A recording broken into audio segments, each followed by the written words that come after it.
Hello प्यारे दोस्तों, स्वागत है आपका एक बार फिर से आपके अपने यूट्यूब चैनल ग्रो अर्लियर पर, जहां हम लेकर आते हैं लर्निंग विथ एंटरटेनमेंट। दोस्तों, पिछली वीडियो में हमने बात की थी डायनासोर्स के बारे में और इसी सीरीज़ को आगे बढ़ाते हुए डायनासोर से जुड़े कुछ और रियल फैक्ट्स के बारे में जानेंगे। और आज का सफ़र उससे भी ज़्यादा मज़ेदार होने वाला है। तो चलिए दोस्तों, बिना देरी किए जानते हैं और चलते हैं डायनासोर्स की रोमांचक दुनिया के सफ़र पर grow earlier learning with entertainment के साथ। तो दोस्तों, आज का वीडियो स्टार्ट करते हैं कुछ खास सवालों के साथ। और वो सवाल है, क्या डायनासोर्स अंडे देते थे? क्या डायनासोर्स को किसी ने देखा? अगर नहीं देखा तो डायनासोर्स को कैसे खोजा गया? और अगर हाँ, तो सबसे पहले डायनासोर्स को किसने देखा? क्या डायनासोर्स आज भी पृथ्वी पर पाए जाते हैं? जानते हैं ऐसे कई सवालों के जवाब आज के वीडियो में। वीडियो को पूरा देखना मत भूलिएगा और अगर मज़ा आए तो चैनल को सब्सक्राइब करना मत भूलिएगा।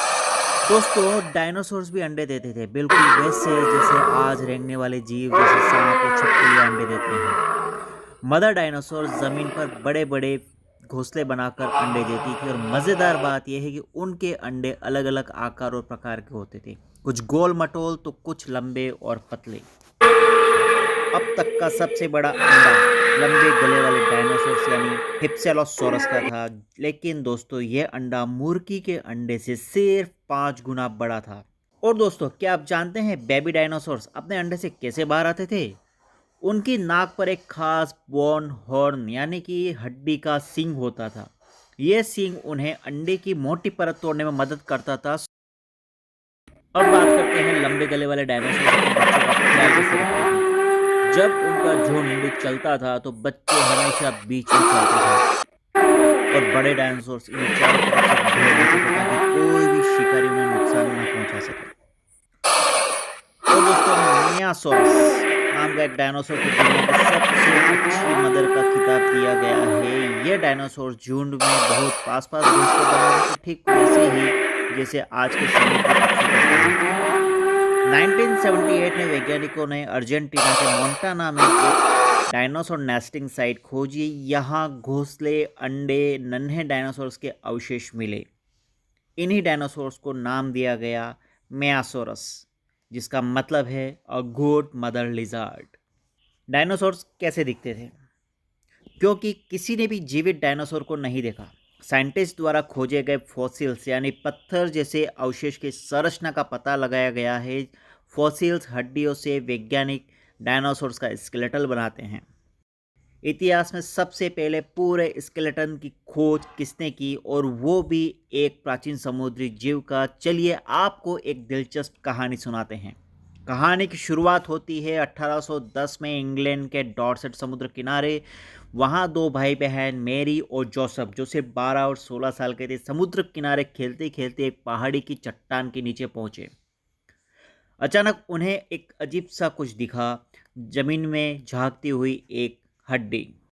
जब उन्होंने खुदाई शुरू की तो पता चला कि यह इक्थियोसॉरस नामक एक समुद्री जीव का पूरा कंकाल है।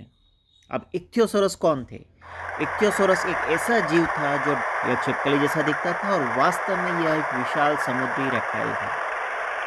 इन बच्चों की खोज ने दुनिया बदल दी। सोचिए, सिर्फ 12 और 16 साल की उम्र में मेरी और जोसेफ ने वह खोज की जिसे आज भी वैज्ञानिक याद करते हैं। उनकी इस खोज से प्राचीन जीवाश्मों के अध्ययन को नई दिशा दी। फॉसिल्स कैसे बनते हैं? जब कोई डायनासोर की मृत्यु हो जाती है तो उसकी बॉडी रेत या कीचड़ में दब जाती थी, जैसे कि नदी या झील में गिरने के बाद। धीरे धीरे शरीर के मुलायम हिस्से सड़ जाते थे और सिर्फ सख्त हिस्से जैसे हड्डियां बच जाती थी। इन्हीं हड्डियों के अवशेष को फॉसिल्स कहते हैं। और दोस्तों, फॉसिल्स को जोड़ना भी कोई आसान काम नहीं था। ये बिल्कुल वैसा था जैसे जिक्सा पजल, जिसमें गलतियां होना स्वाभाविक था। जब वैज्ञानिकों ने पहली बार इगुआनोडॉन की फॉसिल्स खोजी तो उन्होंने गलती से उसके अंगूठे की हड्डी को उसकी नाक पे लगा दिया। डायनासोर्स की शारीरिक संरचना का पता कैसे चला? कंकाल बनने के बाद वैज्ञानिक पता लगाते हैं कि मांसपेशियां हड्डियों पर कैसे जुड़ी होंगी। फिर वे समझते हैं कि डायनासोर्स की त्वचा के नीचे पूरा शरीर कैसा दिखता होगा।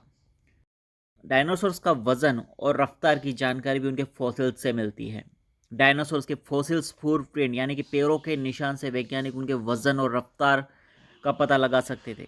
वो देखते थे कि ये कितने गहरे और उनके बीच की दूरी कितनी है।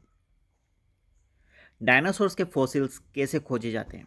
डायनासोर्स के फॉसिल्स अक्सर चट्टानों के अंदर दबे होते हैं, इन्हें खोद कर निकाला जाता है। कभी कभी लोग इन्हें गलती से ढूंढ लेते हैं, लेकिन ज़्यादातर फॉसिल्स साइंटिस्ट ही ढूंढते हैं।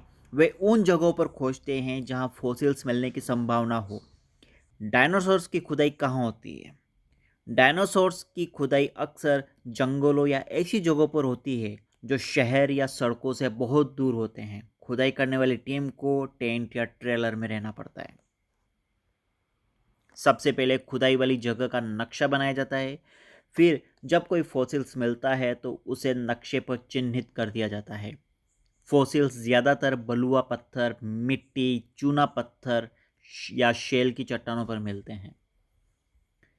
पूरे कंकाल को बाहर निकालने में हफ्तों, महीनों, कभी कभी सालों तक का समय लग जाता था। हर हड्डी को सावधानी से निकाला जाता था, उसकी तस्वीरें ली जाती थी ताकि यह समझा जा सके कि हड्डी चट्टान में किस तरह पड़ी थी। यह जानकारी कंकाल को वापस जोड़ने में मदद करती है। फॉसिल्स को सुरक्षित रखने के लिए फॉसिल्स की एक मोटी परत वाले प्लास्टर से ढक दिया जाता था ताकि उसे नुकसान न पहुंचे। यह बिल्कुल वैसा ही होता था जैसे किसी टूटी हड्डी पर प्लास्टर लगाया जाता है। डायनासोर्स पूरी पृथ्वी पर रहते थे। उनके फॉसिल्स अमेरिका, चीन, इंग्लैंड, ऑस्ट्रेलिया, यहाँ तक कि अंटार्कटिका में भी मिले हैं। करीब 65 मिलियन साल पहले कुछ अजीब सा हुआ। अचानक सारे डायनासोर्स गायब हो गए। ऐसा क्या हुआ कि यह सारे डायनासोर्स अचानक धरती से गायब हो गए? वैज्ञानिकों का मानना है कि अंतरिक्ष से बड़े बड़े पत्थर पृथ्वी पर टकराए, उससे धूल के बादल छा गए और सूरज की रोशनी धरती तक नहीं पहुंची। ऐसी परिस्थिति में मौसम बदल गया और ज़्यादातर पौधे खत्म हो गए। पहले पौधे खाने वाले डायनासोर्स भूख और ठंड से मरे, यानी कि वेजिटेरियन डायनासोर्स। फिर मांसाहारी डायनासोर्स खत्म हो गए। क्या कोई डायनासोर्स बच गए? कुछ लोग मानते हैं कि समुद्री डायनासोर्स जैसे एलास्मोसोरस पूरी तरीके से खत्म नहीं हुए। उनका कहना है कि यह प्रजाति आज भी स्कॉटलैंड की लॉचनेस जैसी झीलों में छिपी हो सकती है। क्या डायनासोर्स पक्षी से भी जुड़े हुए हैं? आज भले कोई असली डायनासोर जिंदा न हो, लेकिन उसके कुछ रिश्तेदार हमारे आसपास हैं। वैज्ञानिकों ने पाया कि पक्षी डायनासोर भी विकसित हुए हैं, क्योंकि उनके कंकाल काफी हद तक डायनासोर जैसे ही हैं।